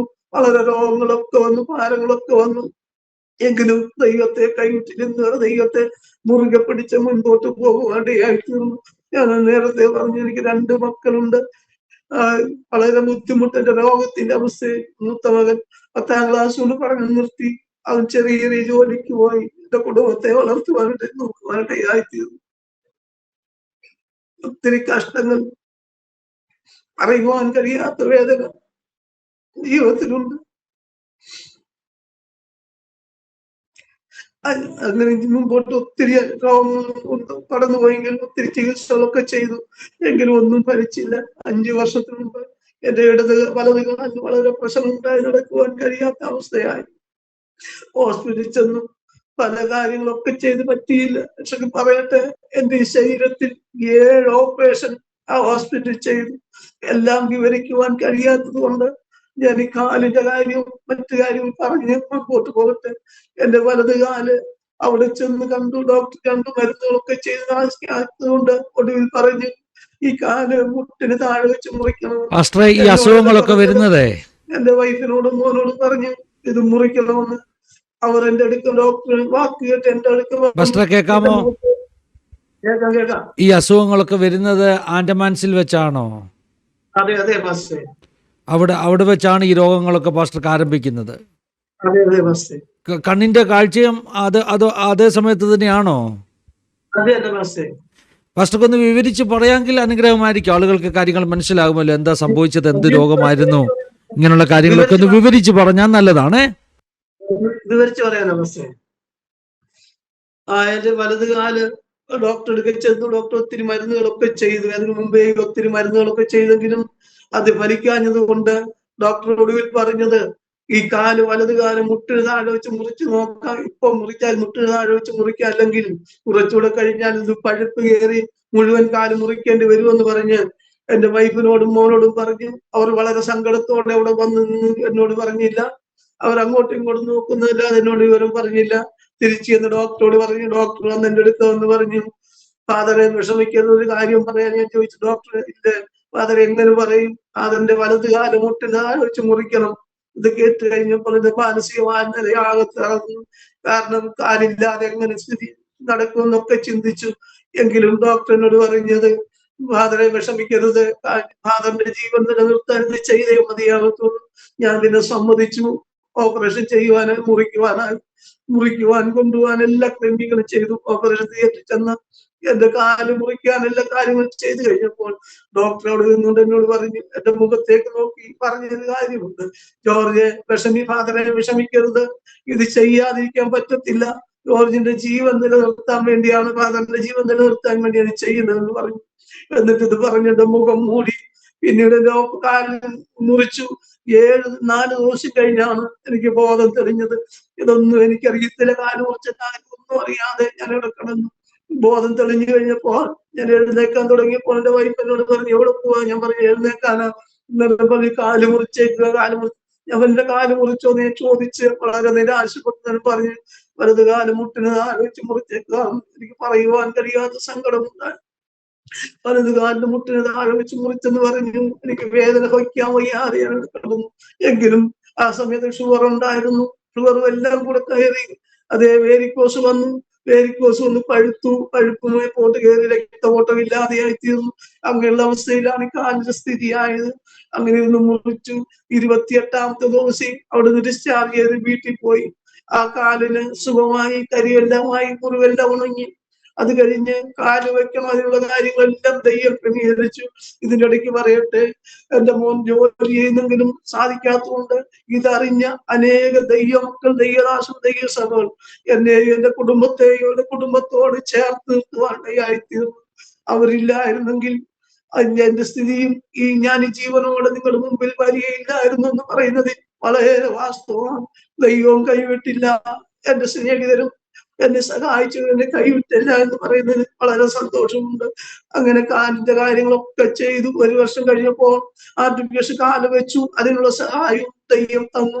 അത് വെച്ച് ഞാൻ പിന്നെയും പല സ്ഥലങ്ങളിൽ മീറ്റിങ്ങിനൊക്കെ പോയി, നാട്ടിലൊക്കെ കടന്നു വന്നു, തിരിച്ചു ചെന്നു. 1 വർഷം കഴിഞ്ഞപ്പോൾ എന്റെ വലതുകാലും ഇടതുകാലും അതുപോലെ തന്നെയായി. ഇടതുകാല് കുത്താൻ പറ്റത്തില്ല. രാത്രി കിടന്ന് അയ്യം വിളിക്കുകയാണ്. വേദന കൊണ്ട്, വേദനയുടെ ഗുളിക കൊണ്ട് തരും, 1 കഴിക്കാൻ കൊണ്ട് തരും. ഞാൻ 3 ഒക്കെ ഒരു നേരം കഴിക്കും. രാത്രി നിന്നിട്ട് ഉറക്കമില്ല. അങ്ങനെ ഇരിക്കും. കുറച്ച് ദിവസം കഴിഞ്ഞപ്പോൾ എന്റെ വീട്ടുകാരോട് പറഞ്ഞില്ല. അവരോട് പറഞ്ഞു, ഞാൻ ഇന്നടുത്ത് പോയി ഓട്ടോ വിളിച്ച് ഞാൻ ഹോസ്പിറ്റലിൽ ചെന്നു. ഡോക്ടറെ കണ്ടു. ഡോക്ടർ എന്നെ കാല് കണ്ടു കഴിഞ്ഞപ്പോൾ ഉടനെ തന്നെ എന്റെ വീട്ടിൽ വിളിച്ചേച്ച് പറഞ്ഞു, ഇന്ന പോലാണ് സിംഗിന് എത്രയും പെട്ടെന്ന് വരണമെന്ന്. ഉടനെ തന്നെ അഡ്മിറ്റ് ചെയ്തു. ഡോക്ടർ എല്ലാ കാര്യങ്ങൾ ചെയ്തു കഴിഞ്ഞ് കാലാകെ പ്രശ്നത്തിലായി. ഒന്നും ചെയ്യാൻ കഴിയത്തില്ല. എങ്കിലും 40 ദിവസം എന്റെ കാല് മുറിക്കാതിരിക്കാൻ മരുന്നുകളൊക്കെ ചെയ്തു. ഒത്തിരി മരുന്ന് ചെയ്തെന്ന് പറഞ്ഞാൽ വേദനയുടെ ഡബിൾ ഡോസിന്റെ മരുന്ന്, ഉറക്കത്തിന്റെ മരുന്ന്, ഇതൊക്കെ എനിക്ക് ചെയ്തു. എങ്കിലും എന്റെ വേദന മാറ്റുവാൻ കഴിയില്ല. 40ാമത്തെ ദിവസം ഡോക്ടർ എന്റെ വൈഫിനെയും മോനെയും വിളിച്ചേച്ച് പറഞ്ഞു, സിസ്റ്ററെ, ആ കാല് മുട്ടിന് താഴെ വെച്ച് മുറിച്ചു നോക്കാം, അത് അവിടെ വെച്ച് കരിഞ്ഞാൽ നല്ലതാണെന്ന് പറഞ്ഞു. അവരെങ്ങനെ പറയും, എങ്ങനെ ചിന്തിക്കും? ഒരു കാല് മുറിച്ചു, മറ്റേ കാലും ഇല്ലെങ്കിൽ എങ്ങനെ നടക്കുമെന്നൊക്കെ ഒത്തിരി ഭാരപ്പെട്ടു. ഇവരെന്നോട് പറയും, ഡോക്ടറാണ് പിന്നെയും ഇത് കേട്ട് കഴിഞ്ഞ് എനിക്കാണെങ്കിൽ ആകെ ബുദ്ധിമുട്ട്. എന്റെ സമനില തെറ്റി, വളരെ ഭാരത്തിലായി. എങ്കിലും ഞാൻ കുറച്ച് കഴിഞ്ഞപ്പോൾ പറഞ്ഞു, സമ്മതിച്ചു. എന്റെ വീട്ടുകാരുടെ എല്ലാവരും സമ്മതിച്ചു. എല്ലാവരും വിലക്കിയെങ്കിലും ഞാനത് സമ്മതം നൽകി കാല് മുറിക്കുവാൻ. എന്റെ ഇടത് കാലിന് മുട്ടിന് താഴെ വെച്ച് മുറിച്ചിട്ട് കരിയത്തില്ല. ഒത്തിരി മരുന്ന് ചെയ്യുന്നുണ്ട്, കരിയാതെ പഴുപ്പ് കയറിക്കൊണ്ടിരിക്കുകയാണ്. അത് കഴിഞ്ഞപ്പോൾ ഈ വലത് കാല് 3 പ്രാവശ്യം ഓപ്പറേഷൻ ചെയ്യേണ്ടി വന്നു. ഇപ്പോൾ തുടഭാഗത്ത് വെച്ച് എന്റെ കാല് മുറിച്ചിരിക്കുകയാണ്. അത് 5.5 മാസം നീണ്ട 5.5 മാസം ഈ ഇടത് കാലം കൊണ്ട് ഞാൻ ഹോസ്പിറ്റലിൽ അഡ്മിറ്റ് ആകേണ്ടി വന്നിട്ടുണ്ട്. പലവിധമായ പ്രശ്നങ്ങൾ അതിനെ പറ്റി ഉണ്ടായിട്ടുണ്ട്. പല പ്രാവശ്യം ICUവിൽ കയറ്റേണ്ടി വന്നിട്ട് മരിച്ചു എന്ന് വിധി പറഞ്ഞു. എന്റെ അയൽവക്കക്കാരൊക്കെ ഓടി വന്നു. മരണം അത് ശവം കാണാൻ കടന്നു വന്ന സന്ദർഭമുണ്ട്. എങ്കിലും ദൈവം എന്നെ ജീവനോടെ നിർത്തിയിരിക്കുന്നു. ഞാൻ പലപ്പോഴും ദൈവത്തോട് ചോദിച്ചു. ദൈവം എന്നോട് പറഞ്ഞത്, യഹോവ എന്നെ കഠിനമായി ശിക്ഷിച്ചു, എങ്കിലും അവൻ എന്നെ മരണത്തിന് ഏൽപ്പിച്ചിട്ടില്ല. അതാണ് എന്റെ വിശ്വാസം. ദൈവം എന്നെ മരണത്തിന് ഏൽപ്പിച്ചിട്ടില്ല. അങ്ങനെ എന്റെ കാല് മുറിച്ച്, മുട്ടിന് നേടി വെച്ച്, തുടഭാഗത്ത് വെച്ച് മുറിച്ച് ഒത്തിരി പ്രശ്നങ്ങളൊക്കെ ഉണ്ടായി. ഹാർട്ട് അറ്റാക്ക് ഒക്കെ ഒത്തിരി പ്രശ്നങ്ങളൊക്കെ ഉണ്ടായി. എങ്കിലും ദൈവം കൈവിട്ടില്ല. പല സന്ദർഭത്തിലും ഡോക്ടർമാരൊക്കെ കൈവിട്ടു മാറിപ്പോയെങ്കിലും സ്നേഹിച്ച ദൈവം കൈവിട്ടില്ല എന്ന് പറയുന്നത് എനിക്ക് വളരെ സന്തോഷമുണ്ട്. അങ്ങനെ ഇരിക്കുമ്പോൾ അവിടുന്ന് കാലം കഴിഞ്ഞ് ഡിസ്ചാർജായി വന്നു. എങ്ങനെ നടക്കും? വീൽ ചെയറിലാണ്. എന്റെ മൂത്തമാനാണെങ്കിൽ ഒരു കൊച്ചു കുഞ്ഞിനെ എടുത്തുകൊണ്ട് പോകുന്ന പോലെ എന്നെ എടുത്തുകൊണ്ട് പോകാറുണ്ട്. ബാത്റൂമിലും തിരിച്ചും ഒക്കെ കൊണ്ട് കിടത്താറുണ്ട്. അങ്ങനെ ഇരിക്കുന്ന സന്ദർഭം ഒത്തിരി പ്രയാസങ്ങളുണ്ടായി. എന്നെ ബാത്റൂമിൽ കൊണ്ടുപോകും, തിരിച്ചു കൊണ്ടുവരും. അതൊക്കെയാണ്. ഹോസ്പിറ്റലിൽ പോയില്ല. അത് കഴിഞ്ഞ് ഒരു പ്രാവശ്യം മാത്രം പോയി, പിന്നീട് പോകാൻ കഴിഞ്ഞിട്ടില്ല. അങ്ങനെയുള്ള സ്ഥിതിയിലായിരുന്നു. കാല് വയ്ക്കേണ്ട സമയമായപ്പോൾ അതിനും ദൈവം വഴി തുറന്നു. കാല് വെച്ചു. എങ്കിലും എന്റെ സ്ഥിതി വളരെ മോശമായി തുടങ്ങുന്നു. കാല് വെച്ചു, ഞാൻ തിരികെ വന്നു. എന്റെ കണ്ണിനും കാഴ്ച നഷ്ടപ്പെട്ടു. ദൈവമക്കളെ, പ്രേക്ഷകരെ പറയട്ടെ, എന്റെ 2 കണ്ണിനും കാഴ്ച നഷ്ടപ്പെട്ടു. നഷ്ടപ്പെട്ട അവസ്ഥയിൽ കാലുമില്ല, കണ്ണിന് കാഴ്ചയും നഷ്ടപ്പെട്ടു. ആ സ്ഥിതിയിൽ ഞാൻ ആയിരിക്കുന്നു. അങ്ങനെ ഡോക്ടറുടെ ചെന്ന് ഡോക്ടർ പറഞ്ഞത്, ഇതോടെ ചെയ്യാൻ പറ്റത്തില്ല, 7 ഓപ്പറേഷൻ ചെയ്തു, നിങ്ങൾ വേറെ നല്ല ഹോസ്പിറ്റലിൽ കൊണ്ട് ഓപ്പറേഷൻ ചെയ്യാൻ പറഞ്ഞു. അത് തിരിച്ചു വന്നു. വളരെ ഭാരത്തോടെ വീട്ടിൽ വന്ന് കിടന്നു. അങ്ങനെ കിടക്കുമ്പോൾ എന്ത് ചെയ്യും എന്നൊക്കെ ചിന്തിച്ച് പലരും വന്ന് പറഞ്ഞു. പിന്നെ പോലെ ഇന്നടുത്ത് കൊണ്ട് കാണിച്ചു. അങ്ങനെ അന്വേഷിച്ചപ്പോൾ ഒരു കണ്ണ് ഓപ്പറേഷൻ ചെയ്യണമെങ്കിൽ 70,000 രൂപ വേണം. അതുകൊണ്ട് 2 കണ്ണുകൾ ഓപ്പറേഷൻ ചെയ്യണമെങ്കിൽ 1,40,000 രൂപ വേണം. ഞാൻ എന്റെ വീട്ടുകാരുടെ കുടുംബക്കാരുടെ ഭാര്യയും മക്കളും ഓപ്പറേഷൻ ചെയ്യേണ്ട, വരുന്നിടത്ത് വെച്ച് വരട്ടെ എന്ന് പറഞ്ഞ് ഞാനത് തള്ളി. എന്റെ കുടുംബത്തിന്റെ അവസ്ഥ അങ്ങനായിരുന്നു. ഡോക്ടർ പലപ്പോഴും നാട്ടിൽ കൊണ്ടുപോകുമെന്നൊക്കെ പറഞ്ഞെങ്കിലും എന്റെ കുടുംബത്തിന്റെ സ്ഥിതി അങ്ങനെയല്ലായിരുന്നുകൊണ്ട് അവിടെ തന്നെ കിടക്കേണ്ടി വന്നു. ഈ കാലിന്റെ സ്ഥിതിയും അത് തന്നെയാണ് സംഭവിച്ചത്. എന്റെ കുടുംബത്തിന്റെ സ്ഥിതി വളരെ മോശമായതുകൊണ്ട് നാട്ടിൽ വരുവാനോ കൊണ്ട് കാണിക്കുവാനോ സാഹചര്യമൊന്നുമില്ലായിരുന്നു. പറയട്ടെ, എങ്കിലും ദൈവം എന്നെ, എന്റെ കുടുംബത്തെ ഇതുവരെ കൈവിട്ടില്ല. അങ്ങനെ കാലൊക്കെ കരിഞ്ഞു. കാല് രണ്ടും വെച്ചു നടക്കാൻ കഴിയത്തില്ല. എന്റെ ഭാര്യയും മോനോ ബാത്റൂമിൽ കൊണ്ടുപോകും, തിരിച്ചു കൊണ്ടുവരും. ഇതാണ് യാത്ര എന്ന് പറയുന്നത്. ഈ നാട്ടിൽ വരാത്തതിന് കാരണം കൂടെ പറയാം. എനിക്ക് നാട്ടിൽ വരാൻ കഴിയാത്തത്, എന്റെ തറവാട്ടിൽ ആകെ ഉള്ളത്, നെർണത്ത് ആകെ ഉള്ളത് 4 സെന്റ് സ്ഥലമാണ്. ഞങ്ങള് 8 പേരാ ഉള്ളത്. എന്റെ മൂത്ത സഹോദരൻ താൻ മരിച്ചു. അവിടുത്തെ മൂത്ത സഹോദരനും എന്റെ ഭാര്യയും മക്കളും ഒരു സൈഡിൽ വീട് വെച്ചു. ഇളയ സഹോദരൻ മരിച്ചു. അവന്റെ ഭാര്യയും മക്കളും അടുത്ത സൈഡിൽ വീട് വെച്ചു. പിന്നെ വീട് വെക്കാനോ വന്ന് നിൽക്കാനോ ഉള്ള സാഹചര്യമില്ല. എന്റെ ഭാര്യ വീടെന്ന് പറയുന്നത് അതേ പീച്ചിയിലാണ്. ഭാര്യ അനിയത്തിയുടെ വീടാണ്. അവിടെ വളർന്നു വന്ന ബുദ്ധിമുട്ട്. ഇവിടെ നല്ല വീടില്ല. ഞാൻ കൊണ്ടുവന്ന വീൽ ചെയർ ആ വീട്ടിൽ കറക്കയറത്തില്ല. അത്രയ്ക്ക് ചെറിയ വീട്. പഴയൊരു ഓടിട്ട വീടാണ്. ഓടും പോയിട്ട് പട്ടിയും പോയിട്ട് ടാർപ്പ വലിച്ചു കെട്ടിയാണ് വീട് നിൽക്കുന്നത്. ആ സാഹചര്യത്തിലാണ്. വരാനുള്ള ബുദ്ധിമുട്ട് കൊണ്ട് പലപ്പോഴും വരാതെ അവിടെ തന്നെ കഴിയേണ്ടി വന്നിട്ടുണ്ട്. എങ്കിലും ഇതൊക്കെ നിൽക്കുമ്പോഴും ദൈവം കൈവിട്ടില്ല. പലപ്പോഴും എങ്ങനെ മുൻപോട്ട് പോകും, എങ്ങനെ കാര്യങ്ങളൊക്കെ നടക്കുമെന്ന് ചിന്തിച്ചെങ്കിലും ദൈവം ഓരോ സമയത്ത് ദൈവം വഴി തുറന്ന് സഹായിപ്പാടയായിത്തീർന്നു. ഇങ്ങനെ ഇത്രയും വിഷമത്തിന്റെ നിധിയിലൂടെ പോകുമ്പോഴും ഈ 2025 ജനുവരി മാസത്തിൽ എനിക്ക് വലിയൊരു അസുഖം കടന്നു. എന്റെ മുഖത്തെ ഇടത് സൈഡിൽ, ഈ സൈഡിൽ ഒരു മുഴ വന്നു. ചെറിയൊരു ഞൊണല് പോലെയാണ് മുഴ വന്നത്. പക്ഷെങ്കിൽ ദിവസം തോറും അത് വലുതായിക്കൊണ്ടിരുന്നു. ദിവസം തോറും വലുതായിക്കൊണ്ടിരുന്നു. ഇപ്പോഴത്തേക്കും അതിൽ നിന്ന് പഴുപ്പും വെള്ളവും കുടുകൂടാന്ന് ചാടാൻ തുടങ്ങി. ഞാൻ ഹോസ്പിറ്റലിൽ പലരും എന്നോട് പറഞ്ഞത് പോകാത്തത് എന്റെ കുടുംബത്തിന്റെ സാഹചര്യം നല്ലതല്ലാത്തതുകൊണ്ട് ഞാൻ പോകാൻ മടിച്ചു. അങ്ങനെ ഇരിക്കുമ്പോൾ ഒരു ദൈവദാസൻ എന്റെ വീട്ടിൽ വന്നു. എന്നോട് പറഞ്ഞു, എന്നെ വന്ന് കണ്ടിട്ട് പാസ്റ്റർ വളരെ സങ്കടപ്പെട്ട് എന്നോട് പറഞ്ഞു, പാസ്റ്ററെ ഹോസ്പിറ്റലിൽ പോകണ്ടായോ, ഇങ്ങനെ കിടന്ന പറ്റത്തില്ല. ഞാൻ പറഞ്ഞു, എന്റെ കുടുംബത്തിന്റെ സ്ഥിതി വളരെ മോശമാണ്, പോകാൻ പറ്റത്തില്ല. പാസ്റ്റർ സമ്മതിച്ചില്ല. പാസ്റ്റർ ഉടനെ ആംബുലൻസ് വിളിച്ചു. എന്നെ കൊണ്ടുപോകാനുള്ള ക്രമീകരണം ചെയ്തു. ആംബുലൻസ് അത് റോഡിൽ വന്നു കഴിഞ്ഞപ്പോൾ അയലത്തുള്ളവർക്ക് ഓടി വന്നു എന്താണെന്ന് കണ്ട്. എങ്കിൽ എന്നെ ഹോസ്പിറ്റലിൽ കൊണ്ടുപോയി. അടുത്തൊരു ഹോസ്പിറ്റലിൽ കൊണ്ടുവന്നപ്പോൾ ആംബുലൻസ് ഇറക്കാൻ പോലും സമ്മതിച്ചില്ല. അവരെന്നെ വേറെ ഹോസ്പിറ്റലിൽ അയച്ചു. അങ്ങനെ ഇരിക്കുമ്പോൾ അതേ വലിയ ഹോസ്പിറ്റലിൽ ഒന്ന് അവിടെ ചെന്ന് കഴിഞ്ഞപ്പോൾ ഡോക്ടർ കൈമലർത്തി ഞങ്ങൾ അതൊന്നിനും കഴിയത്തില്ല, അതിന്റെ മരണം മാത്രം മുൻപിൽ എന്ന് പറഞ്ഞ് അവർ കൈവിട്ടു.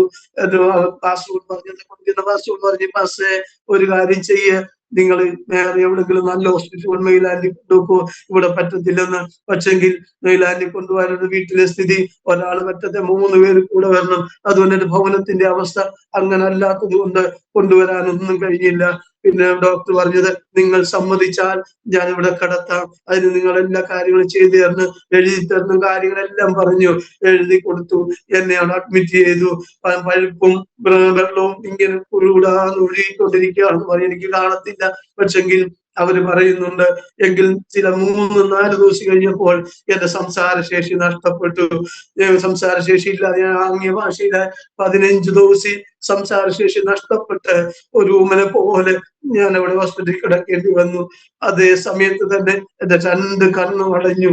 2 കണ്ണും അടഞ്ഞ് ഡോക്ടർമാരെല്ലാം കൈവിട്ടിട്ട് എന്റെ വൈഫിനെ കൊണ്ട് 3 പ്രാവശ്യം പേപ്പറിൽ സൈൻ ചെയ്യിച്ചു. ശവം കൊണ്ടുപോക്കോ, ഇനി ഇവിടെ സ്ഥിതിയില്ലെന്നും പറഞ്ഞ് 3ാമത്തെ പ്രാവശ്യം സൈൻ ചെയ്ത് കഴിഞ്ഞു. പാസ്റ്റർ ഓടി വന്ന് കണ്ടിട്ട് എന്റെ സ്ഥിതി കണ്ട് എല്ലാവരും വിളിച്ചു. പാസ്റ്റർ മരിച്ചു, ഇനി നമുക്ക് ഇതിനുള്ള കാര്യം ചെയ്യണം, അതിനുള്ള ക്രമീകരണം എല്ലാം എന്റെ ശവം കൊണ്ടുപോകാൻ എല്ലാ ക്രമീകരണങ്ങൾ ചെയ്തു. എങ്കിൽ ദൈവം എനിക്ക് ജീവൻ തിരികെ തന്നു. പ്രേക്ഷകരെ പറയട്ടെ, ജീവൻ തിരികെ തന്നു. ഞാൻ മരിച്ചു എന്ന് പറഞ്ഞ് കർട്ടനെല്ലാം ഇട്ട് മൂടി എല്ലാ ക്രമീകരണം ചെയ്തു. എങ്കിൽ ചില മണിക്കൂറുകൾ കഴിഞ്ഞപ്പോൾ എന്റെ കൈ ചലിക്കുവാൻ തുടങ്ങി, എന്റെ വായനക്കാൻ തുടങ്ങി, എനിക്കുള്ളതായ ക്രമീകരണങ്ങളൊക്കെ അവർ ചെയ്യാൻ തുടങ്ങി. മരുന്ന് കയറ്റണമെങ്കിൽ കയ്യിലൊറ്റ ഞരമ്പില്ല, കഴുത്തിലൂടെ മരുന്ന് കയറ്റാൻ തുടങ്ങി. ചില ദിവസം, ചില മിനിറ്റ്, ചില മണിക്കൂറുകൾ, ചില നിമിഷങ്ങൾ കഴിഞ്ഞപ്പോൾ ഞാൻ കണ്ണു തുറന്നു. മരുന്നുകളൊക്കെ ചെയ്യുന്നുണ്ട്. അത് കഴിഞ്ഞ് ഇങ്ങനെ ഇരിക്കുമ്പോൾ 15 സംസാരശേഷി തിരികെ വന്നപ്പോൾ എന്റെ ഭാര്യ എന്നോട് ചോദിച്ചു, ഈ മുറിവിന് വേദനയില്ലേ? ഞാൻ ചോദിച്ചു എന്താ? ഇവര് വന്ന് ഞെക്കുന്നതും കണ്ടാൽ അത് വിരലുകൊണ്ട് അകത്തോട്ടിട്ടാണ് ഇത് എല്ലാം ഡ്രസ് ചെയ്യുന്നത്. എന്നോട് ചോദിച്ചു വേദനയില്ലേന്ന്. ഞാൻ പറഞ്ഞ ഡ്രസ് ചെയ്യുന്നുണ്ട്, വേദനയില്ല, ശകലം പോലും വേദനയില്ലെന്ന് പറഞ്ഞു. അതൊരു നല്ല കാര്യം എന്ന് പറഞ്ഞു. പറയട്ടെ, ആ ഡ്രസ് ചെയ്യുന്നുണ്ട്, ശകലം പോലും വേദനയില്ലാതെയാണ് ഡ്രസ് ചെയ്യുന്നത്. എന്റെ ശരീരസ്ഥിതി, ആ സൈഡ് എന്ന് പറയുന്നത് മരവിച്ച അവസ്ഥയിലായിരുന്നു. എങ്കിൽ ഇങ്ങനെ കിടക്കുമ്പോൾ ഒത്തിരി പൈസയുടെ ആവശ്യമൊക്കെ ഉണ്ട്, എന്ത് ചെയ്യും? അതുകൊണ്ട് 24ാമത്തെ ദിവസം ഞാൻ രാവിലെ വന്ന് ഡോക്ടറിനെ വിളിച്ചു. ഫാദർ എങ്ങനെയാ സുഖമായിട്ടിരിക്കുന്നു? ഡോക്ടർ വിവരങ്ങളൊക്കെ ചോദിച്ചു കഴിഞ്ഞപ്പോൾ ഡോക്ടർ എഴുന്നേറ്റ് ഞാൻ പിന്നെ വരാം. ഞാൻ ഡോക്ടറെ കയ്യെ പിടിച്ചു. ഡോക്ടർ സ്റ്റൂളിലിരുന്നു. എന്നോട് ചോദിച്ചു എന്തായോ അറിയാൻ കുഴപ്പമൊന്ന്. ഞാൻ പറയും ഡോക്ടറെ എനിക്ക് ഡിസ്ചാർജ് വേണം, എനിക്ക് ഡിസ്ചാർജ് ആയി വീട്ടിൽ പോക്കണം. ഡോക്ടർ എന്നോട് ചോദിച്ചു ജോർജ് എന്തോ പറയുന്നത്, നിങ്ങളുടെ സ്ഥിതി എന്താണെന്ന് അറിയാമോ? നിങ്ങൾക്ക് ജീവൻ പോലും നിലനിർത്തുന്നത് എങ്ങനെയാണെന്ന് അറിയാമോ? ഞാൻ പറഞ്ഞു ഡോക്ടറെ അത് പറ്റത്തില്ല. ഡോക്ടർ എന്നോട് ചോദിച്ചു എന്താണ് ജോലി? ഞാൻ വിവരങ്ങളൊക്കെ പറഞ്ഞു. ഡോക്ടറെ ഇന്നതാണ് സ്ഥിതി, അതുകൊണ്ട് ഡോക്ടർ എനിക്ക് ഡിസ്ചാർജ് വേണമെന്ന് പറഞ്ഞു.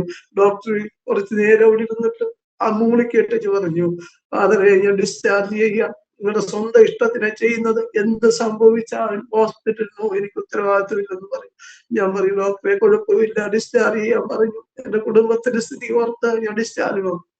ഡിസ്ചാർജ് ചെയ്യുമ്പോഴും എന്റെ മുഖത്ത് നിന്ന് പഴുപ്പും വെള്ളം ഒഴുകിക്കൊണ്ടിരിക്കുകയാണ്.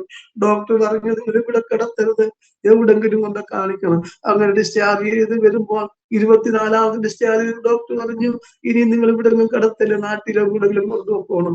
അങ്ങനെ വീട്ടിൽ വന്നു. ഡ്രസ് ചെയ്യാൻ കുറച്ച് നാട്ടിൽ വരണമെങ്കിൽ പണം വേണം, അതുകൊണ്ട് ഡ്രസ് ചെയ്യാനുള്ള ക്രമീകരണം ചെയ്യണം. ഒരു ഡ്രസ് ചെയ്യാൻ ഒരാളെ വിളിച്ചു. ഒരു ദിവസം 500 രൂപ ഡ്രസ്സിങ്ങിന് കൊടുക്കണം.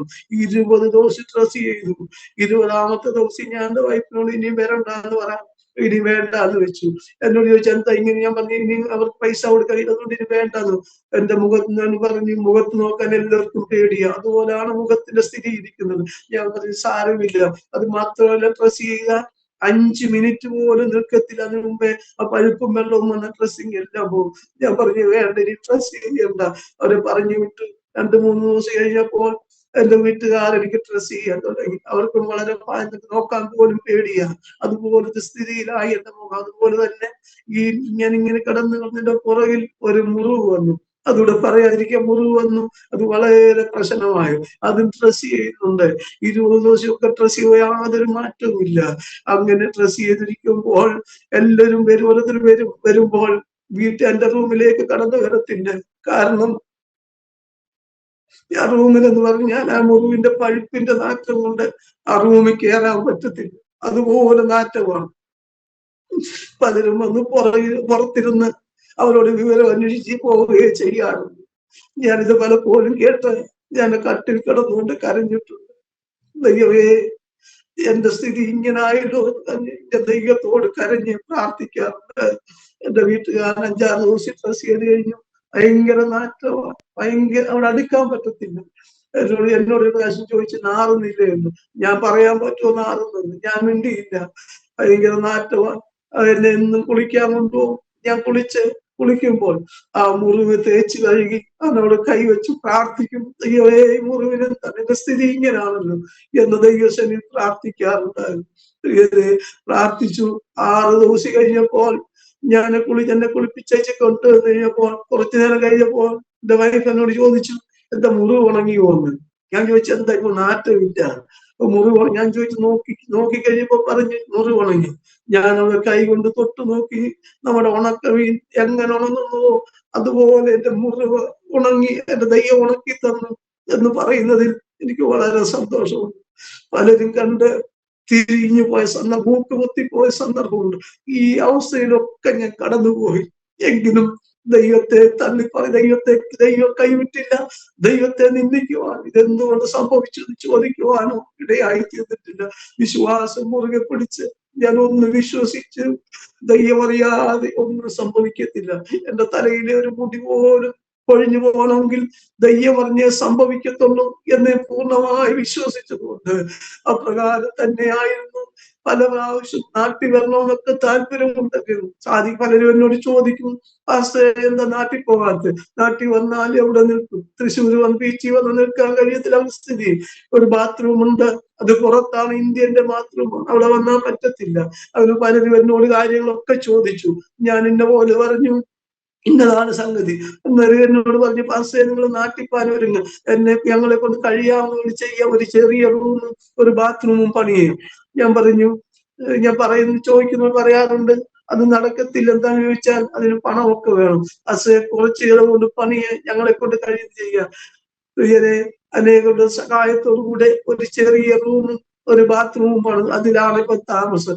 ആ റൂമും ബാത്റൂമും പണിതുകൊണ്ട് ഈ നാട്ടിൽ കടന്നു വരുവാൻ, തൃശ്ശൂര് കടന്നു വരുവായി തീർന്നു. തൃശ്ശൂരത്തെ സ്ഥിതി എന്ന് പറഞ്ഞാൽ റോഡിൽ നിന്ന് ഒരു വലിയ ഇറക്കം ഇറങ്ങണം വീട്ടിൽ വരണമെങ്കിൽ. അവിടുന്ന് 16 സ്റ്റെപ്പ് മുകളിൽ കയറി വന്നെങ്കിലേ വീട്ടിൽ വരത്തുള്ളൂ, അനിയത്തിന് വീട്ടിൽ വരത്തുള്ളൂ. അങ്ങനെ ഇരിക്കുമ്പോൾ ആർക്ക് ഹോസ്പിറ്റലിൽ കൊണ്ടുപോകാനോ അതെ തിരിച്ചെടുത്തു കൊണ്ടുവരാനോ കഴിയാത്ത സന്ദർഭമാണ്.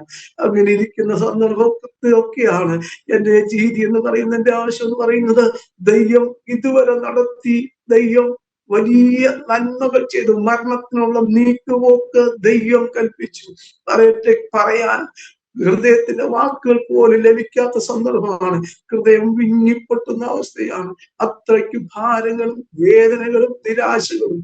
അത് മാത്രമല്ല, ഞാനിങ്ങനെ കാലുമുറിച്ച് കിടക്കുമ്പോൾ, വളരെ രോഗത്തിൽ കിടക്കുമ്പോൾ നിന്ദിക്കപ്പെട്ട സന്ദർഭം, ഒത്തിരി ഒറ്റപ്പെടുത്തിയ സന്ദർഭം, ഒത്തിരി ദുഷിച്ചു പറഞ്ഞ സന്ദർഭം, ഓരോരുത്തർ പറഞ്ഞ വാക്കുകൾ കേട്ട് എന്റെ മാനസിക നിലവരെ തെറ്റിയ സന്ദർഭമുണ്ട്.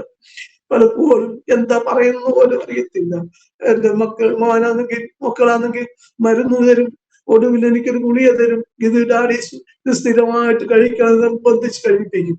ഞാനിതൊന്നും അറിയുന്നതിനാണെന്ന് ഡിസ്ചാർജ് ചെയ്ത് വീട്ടിൽ വന്നു കഴിഞ്ഞിട്ടും അതെനിക്ക് സ്ഥിരം തരും. ഒരു ദിവസം ചോദിച്ചു എന്തിനാണെന്ന്.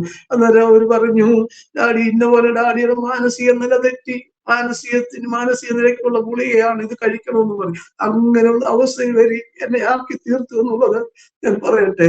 എങ്കിലും ദൈവത്തോട് ഒരു വാക്കുപോലും മറുത്തു ചോദിക്കുവാനിടയായി തീർന്നില്ല. ഒറ്റപ്പെട്ട സന്ദർഭങ്ങൾ, എന്റെ കുടുംബം ഒറ്റപ്പെട്ട സന്ദർഭങ്ങൾ, പലരും ഒറ്റപ്പെട്ട സന്ദർഭങ്ങൾ ഉണ്ടായിട്ടുണ്ട്. എങ്കിൽ ദൈവം കൈവിട്ടില്ല. ഇന്ന് വരെ ദൈവം നടത്തി എന്ന് പറയുന്നതിൽ വളരെ സന്തോഷമുണ്ട്. എങ്കിലും എന്റെ ആഗ്രഹവും എന്റെ താല്പര്യവും ഇത് മാത്രമാണ്. ദൈവം തരുന്ന ആയുസ്സല്ല ഞാൻ ദൈവത്തിനോട് പ്രാർത്ഥിക്കുന്നത്.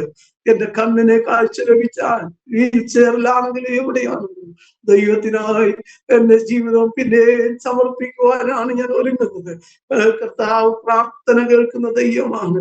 അതുപോലെ തന്നെ എനിക്ക് നാട്ടിലാണെങ്കിൽ സ്വന്തമായ വീടോ മറ്റു കാര്യങ്ങളോ ഒന്നും ഞാൻ പറഞ്ഞല്ലോ, അനിയത്തിയുടെ ഭവനത്തിലാണ്, സ്വന്തമല്ലാത്ത ഭവനത്തിലാണ് പാർക്കുന്നത്. ദൈവം ഈ TV കാണുന്ന ഈ ആസാദ് പ്രേക്ഷകർ എന്നെയും എന്റെ കുടുംബത്തെയും ഓർത്ത് പ്രാർത്ഥിക്കണം. വലിയ പ്രതിസന്ധികളിലൂടെ ഒക്കെ കടന്നുപോയി അല്ലേ? പക്ഷേ പറയാൻ പറ്റുന്നത് അതുകൊണ്ടാണ് ഞാൻ ഇടയ്ക്ക് എന്താണെന്ന് വെച്ചാൽ ഹൃദയം പൊട്ടുന്ന പക്ഷേ അതുകൊണ്ട് അനുഭവിച്ചത് നമുക്ക് വിവരിക്കാൻ പറ്റത്തില്ല.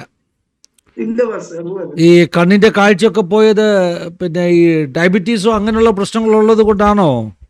അതല്ല പക്ഷേ ഞാൻ മരുന്ന് കഴിച്ചു, ഒത്തിരി മരുന്ന് കഴിച്ചു. മരുന്നെന്ന് പറഞ്ഞാൽ ഡബിൾ ഡോസിന്റെ മരുന്നൊക്കെ ഞാൻ കഴിച്ചുകൊണ്ടിരിക്കുന്നത്. ഇഞ്ചക്ഷനൊക്കെ ഒരു വേദനയുടെ ഇഞ്ചക്ഷൻ ചെയ്താൽ ഞാൻ മയങ്ങി പോകാൻ സമയത്ത്. ഈ കാലിന് പ്രശ്നം വന്ന് വെരിക്കോസ് വെയിൻ ഉണ്ടായിരുന്നില്ലയോ? വെരിക്കോസ് വെയിൻ ഉണ്ടായിരുന്നു, ഷുഗർ ഉണ്ടായിരുന്നു. വലതുകാല ആംബ്യൂട്ടി ചെയ്യേണ്ടി വന്നത്? ആദ്യം വലത്തുകാല ചെയ്യേണ്ടി വന്നു. ഇടതുകാലോ? ഇടതുകാലം അത് കഴിഞ്ഞ് 1 വർഷം കഴിഞ്ഞപ്പോൾ മുട്ടിന് 3 പ്രാവശ്യം ഓപ്പറേഷൻ ചെയ്ത് ഇടതുകാലം. ഇപ്പം തൊടഭാഗത്ത് വെച്ച് മുറിച്ചേക്കുക. തൊടഭാഗം വെച്ച് ഇടതുകാലം മുറിച്ചേക്കുക. അതെ അതെ. ചുരുക്കത്തിൽ 2 കാലും ആംബ്യൂട്ടി ചെയ്ത് മാറ്റേണ്ടി വന്നു.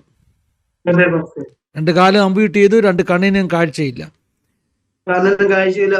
മുഖത്തിന്റെ സ്ഥിതി ഞാൻ ആരും കാണാതിരിക്കാനും അവസ്ഥ ഈ താടി ഇങ്ങനെ വളർത്തുന്നത് ഈ സൈഡ്.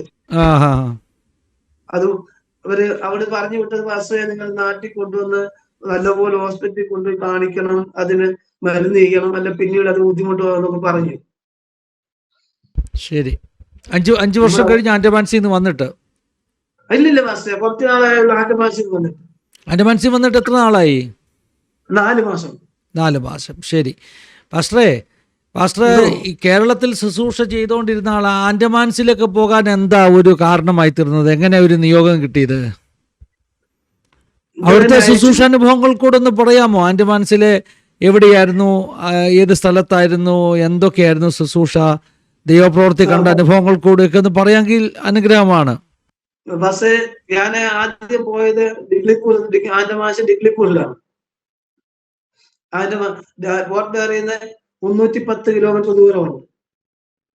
അവിടെയാണ് ആദ്യം ഞാൻ പോയത്. അവിടെയായിരുന്നു കർത്താവിന്റെ വേല ഞാൻ ആദ്യമായി ചെയ്തത്. ഏകദേശം 7 വർഷത്തോളം അവിടെ ഉണ്ടായിരുന്നു. വിവിധ കഷ്ടങ്ങളും പ്രയാസങ്ങളും ബുദ്ധിമുട്ടുകളും ഒക്കെ ഉണ്ടായിട്ടുണ്ട്. എങ്കിൽ അതിന്റെ നടുവിലും ദൈവത്തെ മുറുകെ പിടിച്ചു. ഞാൻ ആൻഡമാൻസിൽ അയക്കുമ്പോൾ അവിടെ ചെല്ലുമ്പോൾ അവിടെ ഉള്ളത് 3 കുടുംബക്കാർ, 3 വീട്ടുകാരാ ചർച്ചിലുള്ളത്. ആ സ്ഥിതിയിലാണ് ഞാൻ ആൻഡമാൻസിൽ എത്തിയത്. എങ്കിൽ അതിന് നടുവിൽ ഒത്തിരി കഷ്ടത സഹിക്കേണ്ടി വന്നിട്ടുണ്ട്. ഒത്തിരി വേദനകളും ഒത്തിരി നിരാശകളും അനുഭവിക്കേണ്ടി വന്നിട്ടുണ്ട്. ബുദ്ധിമുട്ടെന്ന് പറഞ്ഞാൽ സ്കൂളിൽ പോകുന്നു, എന്റെ മക്കൾ സ്കൂളിൽ പോകുന്നു, അതിന്റെ ബുദ്ധിമുട്ട് പറഞ്ഞാൽ എന്റെ ഇളയ മോനാണെങ്കിൽ ആ സമയത്ത് 3 വയസ്സേ ഉള്ളൂ. ആ സമയത്താണ് അവിടെ പോകുന്നത്. ആ സമയത്ത് അവനെ സ്കൂളിൽ വിടും. കൊടുക്കുന്ന ഭക്ഷണം പറയാൻ പോലും പറ്റാത്ത സ്ഥിതിയിലാണ്. പലപ്പോഴും അങ്ങനെയുള്ള സ്ഥിതി ചോറിട്ട് ചീനിച്ചട്ടിക്കകത്തിട്ട് വെറും മുളക് പൊടിയിട്ട് ഇളക്കി കൊടുത്ത്, മസാല ഇട്ട് ഇളക്കി കൊടുത്ത് വിടുന്ന സന്ദർഭമുണ്ട്. അങ്ങനെയുള്ള അവസ്ഥയിലൊക്കെ അവിടെ കിടന്നു. അതൊക്കെ ഒത്തിരി അനുഭവത്തിലൂടെ എന്നെയും എന്റെ കുടുംബത്തെയും പഠിപ്പിച്ചു. ഞാൻ ഒത്തിരി പട്ടിണി, ഞാൻ പാസ്റ്റോട് ഇത് പറഞ്ഞതുപോലെ ഒത്തിരി പട്ടിണി കിടന്ന് വളർന്നതുകൊണ്ട് ബുദ്ധിമുട്ട് പട്ടിണി കിടന്നാലും ദൈവത്തെ മുഖാമുഖമായി കണ്ട് ദൈവമുഖത്തേക്ക് നോക്കി യാത്ര തിരിക്കുവാൻ ദൈവം ഇടയാക്കി. പട്ടിണി കിടന്നാലും ബുദ്ധിമുട്ട് അനുഭവിച്ചാലും വിറുവിറുക്കുവാനോ ആരോടും പരാതി പറയാതെ ദൈവസനിൽ ഉറച്ചു നിന്നു. ഇന്ന് വരെയും ഉറച്ചു നിന്നു എന്ന് പറയുന്നതിൽ വളരെ സന്തോഷവും ആനന്ദവുമുണ്ട്. അതുപോലെ തന്നെയാണ് അതിന്റെ മാനസിക ജീവിതം എന്ന് പറയുന്നത്. ഒത്തിരി കഷ്ടതകൾ, ഒത്തിരി പാടുകൾ, ഒത്തിരി നിന്ദകൾ, ഒത്തിരി വേദനകൾ, ഒത്തിരി രോഗങ്ങൾ ഉണ്ടായി. ഞാൻ ഡിഗ്രി പോയി കടന്നിരുന്ന സമയത്ത് ഒരു വർഷം കഴിഞ്ഞപ്പോൾ ആ ഡിഗ്രി പോൽ എന്ന് പറയുന്നത് 66 പടി കയറി മുകളിലാണ് ചർച്ചില്. അവിടെ മഴയെന്ന് പറഞ്ഞാൽ എല്ലാ മാസവും നല്ല മഴയാ. ഇങ്ങനെ മഴ പെയ്ത് കഴിഞ്ഞാൽ ഈ സ്റ്റെപ്പ് തെന്നിക്കിടക്കും. ഇങ്ങനെ തെന്നിക്കിടക്കുമെങ്കിലും ഇതൊക്കെ ഇറങ്ങിപ്പോകും. ഒരു ദിവസം രാവിലെ ഇങ്ങനെ തെന്നിക്കിടക്കുന്ന സ്റ്റെപ്പാണ്. ഞാൻ അതിൽ കയറി, ഞാൻ സ്റ്റെപ്പിലോട്ട് ചവിട്ടി ആ സ്റ്റെപ്പിൽ മറിഞ്ഞു വീണു. വലിയൊരു സൗണ്ടോടെയാണ് മറിഞ്ഞു വീണത്. എന്റെ വീട്ടുകാരുടെ ഭാര്യയോ മക്കളോ ഒന്നും അറിഞ്ഞില്ല. എന്റെ ഭാര്യ അകത്ത് എന്ന് പറഞ്ഞൊരു മരം വീണത്. അത്രയ്ക്ക് വലിയൊരു വീഴ്ചയായിരുന്നു. ഞാൻ നടുവടിച്ച് ആ സ്റ്റെപ്പെ വീണു. അങ്ങനെ നടുവൊക്കെ തിരുമ്പി ഹോസ്പിറ്റലൊക്കെ പോയി. അങ്ങനൊക്കെ കിടന്നു. ഒരു വർഷം കഴിഞ്ഞപ്പോൾ എന്റെ ശരീരത്തിന്റെ സ്ഥിതി മാറി. എനിക്ക് എഴുന്നേൽക്കാൻ വയ്യാതായി, എനിക്ക് ഇരിക്കാൻ വയ്യാതായി, എനിക്ക് കിടക്കാൻ വയ്യ, നിൽക്കാൻ വയ്യാതായി. ഹോസ്പിറ്റലിൽ കൊണ്ടുപോയി. ഡോക്ടർമാരൊക്കെ കൈവിട്ടു, എല്ലാവരും കൈവിട്ടു. എന്നെ നാട്ടിലേക്ക് കയറ്റി അയച്ചു. തൃശ്ശൂർ മെഡിക്കൽ കോളേജിൽ 1 മാസക്കാലം ഞാൻ ഒരേ കിടപ്പിൽ തൃശ്ശൂർ മെഡിക്കൽ കോളേജിൽ കിടന്നു. അവിടെയുള്ള ഡോക്ടർ ഒന്നും പറ്റത്തില്ല, ഡിസ്ക് ഓപ്പറേഷൻ ചെയ്യണം, അല്ലാതെ പറ്റത്തില്ല. ഡിസ്ക് തെറ്റി, ഇത്രയും വർഷമായി അവിടുത്തെ ഞരമ്പ് പഴുത്തു, ഇനി മരുന്നുകൊണ്ട് സാധിക്കത്തില്ലെന്ന് പറഞ്ഞു. പലരെയും ഞാൻ വിളിച്ചന്വേഷിച്ചപ്പോൾ അവർ എന്നോട് ഒരു അഭിപ്രായം പറഞ്ഞു, പാസ്റ്ററെ ഡിസ്ക് ഓപ്പറേഷൻ ചെയ്യരുത്, പിന്നീട് ജീവിതത്തിൽ അതിനൊരു വലിയൊരു ബുദ്ധിമുട്ടുണ്ടാകും.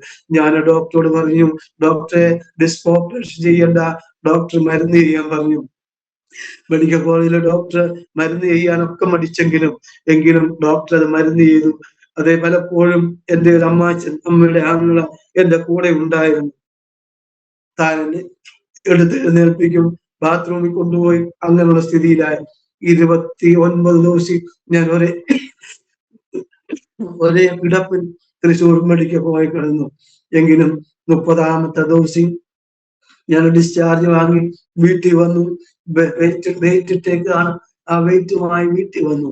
അവിടുന്ന് 40ാമത്തെ ദിവസം ഞാൻ തൃശ്ശൂരിൽ നിന്ന് ഞാൻ ആൻഡമാൻസിലേക്ക് യാത്ര തിരിച്ചു. ആ ആൻഡമാൻസുകാരൊക്കെ പറഞ്ഞതിന്റെ സ്ഥിതി കണ്ടിട്ട് അവർ പറഞ്ഞത്, ഇനി ആൻഡമാൻസി വരത്തില്ല, ഈ സ്റ്റെപ്പ് കയറാൻ പറ്റത്തില്ല. 40ാമത്തെ ദിവസം ഞാൻ ആൻഡമാൻസിൽ ചെന്നു, ഡിഗ്രി പോയി ചെന്നു. ആ സ്റ്റെപ്പുകളൊക്കെ കയറി. എന്നിട്ടും ദൈവവേല വിട്ടില്ല. ദൈവവേലയിൽ ശുഷ്കാന്തിയോടെ വിവിധ സ്ഥലങ്ങളിൽ പോകുവാനിടയായിത്തീർന്നു. വിവിധ ഇടങ്ങളിൽ ദൈവം അയച്ചിടത്തൊക്കെ പോകുവാനിടയായിത്തീർന്നു. ഇതിന്റെ ഇടയ്ക്ക് ഒരു കാര്യം കൂടെ പറയുന്നു. ഈ 34 വർഷമായിട്ട് ഞാൻ കർത്താവിന്റെ വേല ചെയ്യുന്നെങ്കിലും ദൈവം നടത്തിയ വിധങ്ങൾ വർണ്ണിപ്പാൻ കഴിയത്തില്ല. പല സ്ഥലങ്ങളിലും കിലോമീറ്ററുകൾ നടന്നാണ് പോകുന്നത്. ഞാൻ സുൽത്താൻ അയ്യൻകുന്നിലിരുന്നു. 2 കിലോമീറ്റർ നടന്നു വേണം ഒരു വീട്ടിൽ ചെല്ലാൻ. കാട്ടിലൂടെ നടക്കണം. ആദിവാസികളെ കാട്ടിലൂടെ നടന്ന് 2 മണിക്കൂർ നടന്നിരുന്നു എഴുന്നേറ്റൊക്കെയാണ് നടന്നു പോകുന്നത്. ഈ സന്ദർഭത്തിലും ദൈവത്തെ മുറുകെ പിടിപ്പാനിടയായിത്തീർന്നു. ദൈവം കൈവിട്ടില്ല. ഇന്നും എനിക്ക് കഴിയത്തി. ഞാൻ ആകുമ്പോൾ നടന്ന ദൈവത്തിന്റെ വേല ചെയ്യുവാനിടയായിത്തീർന്നു. ഇപ്പോൾ നടക്കുവാനോ ഒന്നും കഴിയാത്ത അവസ്ഥയിലാണ്. ഇപ്പോഴും വീൽ ചെയറില് മാത്രമാണ്. ഈ മുറിക്കകത്ത് ആരെങ്കിലും അങ്ങോട്ടും ഇങ്ങോട്ടും ബാത്റൂമിൽ കൊണ്ടുപോകും തിരിച്ചു. ഈ ഒരു സ്ഥിതിയിലാണ് എന്റെ അവസ്ഥ എന്ന് പറയുന്നത്.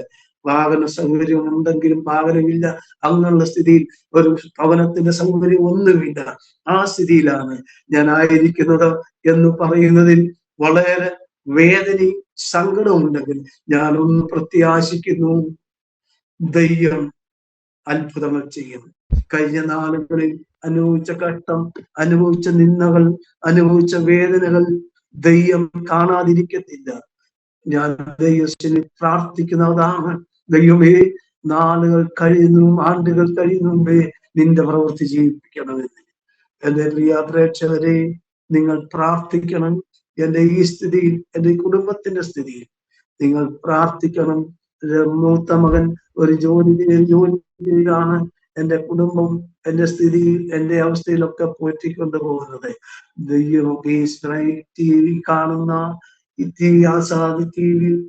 പ്രേക്ഷകർ കാണുന്ന പ്രേക്ഷകരെല്ലാം എന്നെയും എന്റെ കുടുംബത്തെയും ഓർക്കുകയും പ്രാർത്ഥിക്കുകയും എന്റെ അവസ്ഥയിൽ നിങ്ങളുടേതായ എല്ലാ സഹകരണവും പ്രാർത്ഥനയും പ്രതീക്ഷിച്ചുകൊണ്ട് ഞാൻ എന്റെ സാക്ഷ്യം നിർത്തുന്നു. ഈ സാക്ഷ്യം കേൾക്കുന്ന നിങ്ങൾക്ക് ഒരനുഗ്രഹവും വിടുതലും കഷ്ടതയിലായിരിക്കുന്നവർക്ക് ഒരാശ്വാസവുമായി തീരട്ടെ എന്ന് പ്രാർത്ഥിച്ചുകൊണ്ട് നിർത്തുന്നു. ദൈവം സഹായിക്കട്ടെ. കർത്താവ് സഹായിക്കട്ടെ പാസ്റ്ററെ. ഞങ്ങളും ഓർത്ത് പ്രാർത്ഥിക്കാം. പ്രേക്ഷകരോടും ഞാനൊരു പ്രാവശ്യം കൂടെ പ്രാർത്ഥന അപേക്ഷിക്കുകയാണ്. പാസ്റ്റർ കടന്നു പോകുന്ന വേദനയുടെ അനുഭവങ്ങൾ മറ്റാരെക്കാളിലും എനിക്ക് മനസ്സിലാക്കുവാൻ കഴിയും. കാരണം എൻ്റെ പിതാവ് നോർത്ത് ഇന്ത്യയിൽ ആസാമിൽ കർത്താവിൻ്റെ വേല ചെയ്തിരുന്നു.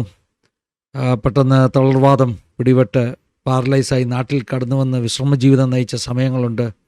എൻ്റെ ചെറിയ പ്രായമൊക്കെ അങ്ങനെയാണ് എനിക്കുള്ള ഓർമ്മകൾ.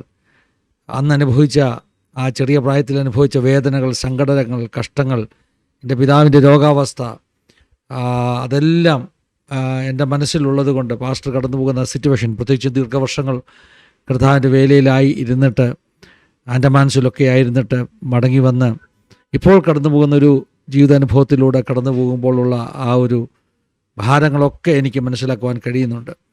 പക്ഷേ എൻ്റെ ജീവിതാനുഭവത്തിൽ നിന്ന് പുറവാൻ കഴിയും. എൻ്റെ പിതാവ് അനുഭവിച്ച തീവ്രമാകുന്ന വേദനകൾ ഇന്നെൻ്റെ ശുശ്രൂഷയിൽ കർത്താവിൻ്റെ കൃപ കരുവാൻ ഒരു ബ്ലെസ്സിങ് ആയിട്ട് നിൽക്കുന്നു. ഒരു പക്ഷേ കർത്താവ് ഏതെങ്കിലുമൊക്കെ വിധത്തിൽ ഇന്ന് എന്നെ കുടുംബമായിട്ട് ഉപയോഗിക്കുന്നെങ്കിൽ അതിൻ്റെ ഒരു കാരണം എൻ്റെ പിതാവ് അനുഭവിച്ച വലിയ സങ്കടങ്ങളും വേദനകളുമാണ്. ദൈവം മാനിക്കും. കർത്താവിൻ്റെ ദാസനെയും കുടുംബത്തെയും കുഞ്ഞുങ്ങളെയും ഒക്കെ കർത്താവ് സഹായിക്കും. അതിനുവേണ്ടി ഞങ്ങളും പ്രാർത്ഥിക്കാം. ഞാൻ ഒരു പ്രാവശ്യം കൂടെ പ്രേക്ഷകരോട് പറയുകയാണ്, എല്ലാവരും ഈ പ്രിയ ജോർജ് കുട്ടി പാസ്റ്ററെ ഓർത്ത് പ്രാർത്ഥിക്കണം. പാസ്റ്ററെ, ചുരുക്കമായിട്ട് നമ്മുടെ പ്രേക്ഷകർക്ക് വേണ്ടി പാസ്റ്റർക്ക് ഒന്ന് പ്രാർത്ഥിക്കാമെങ്കിൽ അനുഗ്രഹമായിരിക്കും. പ്രാർത്ഥിക്കട്ടെ. അതെ പാസ്റ്ററെ, പ്രാർത്ഥിച്ചാട്ടെ. നല്ലവനായ ദൈവമേ, സ്വർഗീയ പ്രിയ നല്ല കർത്താവേ, ഈ സമയത്തിനായി നന്ദി പറയുന്നു. പ്രത്യേകാൽ ആസാദി TV പ്രേക്ഷകർക്കായി ഞാൻ ദൈവത്തോടെ പ്രാർത്ഥിക്കുന്നു. ഇതിന്റെ ഡയറക്ടർ ഹിന്നിപ്പാസക്കായി പ്രാർത്ഥിക്കുന്നു. ഇതിന്റെ പ്രവർത്തനങ്ങളെല്ലാം ദൈവം അനുഗ്രഹിക്കണമേ. ഈ സാക്ഷ്യങ്ങൾ കേൾക്കുന്ന എല്ലാവർക്കും ഒരു വിടുതലും അനുഗ്രഹമായി തീരുവാൻ സ്വർഗം സഹായിക്കേണ്ടതിനായി സ്തോത്രം. ഇത് കേൾക്കുന്നതോടെ മനസ്സിലെ ഭാരങ്ങളും വേദനകളും അകന്നു പോകുവാൻ സ്വർഗം ഇടയാക്കണം എന്ന് പ്രാർത്ഥിക്കുന്നു. ആസാദി TVയെ ഞങ്ങൾ അനുഗ്രഹിച്ച് പ്രാർത്ഥിക്കുന്നു. അനേകർക്ക് ആശ്വാസവും ചൈതന്യമായി ഈ പ്രക്ഷേപണം തീരുവാൻ ദൈവം ഇടയാക്കട്ടെ എന്ന് ഞങ്ങൾ ദൈവത്തോടെ പ്രാർത്ഥിക്കുന്നു. ദാസനെയും കുടുംബത്തെയും ദേശത്തെയും ഉപയോഗിക്കട്ടെ. ഈ പ്രവർത്തനങ്ങളെല്ലാം ദൈവം അത്ഭുതകരമായി സഹായിക്കട്ടെ എന്ന് പ്രാർത്ഥിക്കുന്നു. കർത്താവ് അങ്ങനെ ചെയ്യുവാൻ പോകുന്ന ദൈവകൃപയ്ക്ക് നന്ദി പറയുന്നു. യേശുവിൻ നാമത്തിൽ അപേക്ഷിക്കുന്നു, കേൾക്കണം. ആമേൻ, ആമേൻ, ആമേൻ. പിതാപുത്ര പരിശുദ്ധാത്മാവാകുന്ന ത്രിയേക ദൈവത്തിൻ്റെ കൂട്ടായ്മ, സഹവാസ കാവൽ നമ്മെല്ലാവരുടെ മേലും, പ്രത്യേകമായി നമ്മുടെ നടുവിൽ കടന്നു വന്ന ജീവിതാനുഭവങ്ങൾ പങ്കുവച്ച പ്രിയ കർത്താവിൻ്റെ ദാസൻ, തൻ്റെ കുടുംബം, ജീവിതത്തിൻ്റെ എല്ലാ മേഖലകളിലും ഇന്നു മുതൽ എപ്പോഴും എന്നേക്കുമുണ്ടായിരിക്കും. മടക്കട്ടെ. ആമേൻ, ആമേൻ. താങ്ക് യു പാസ്റ്ററെ. ഒരു പ്രാവശ്യയുടെ നന്ദി പറയുക. കുറേ സമയങ്ങൾ ഞങ്ങളോടൊപ്പം പങ്കുവച്ചതിൽ ദൈവം അനുഗ്രഹിക്കട്ടെ. നമ്മുടെ പ്രേക്ഷകരെയും കർത്താവ് അനുഗ്രഹിക്കട്ടെ. God bless you all. Have a wonderful time. Thank you for watching. God bless you.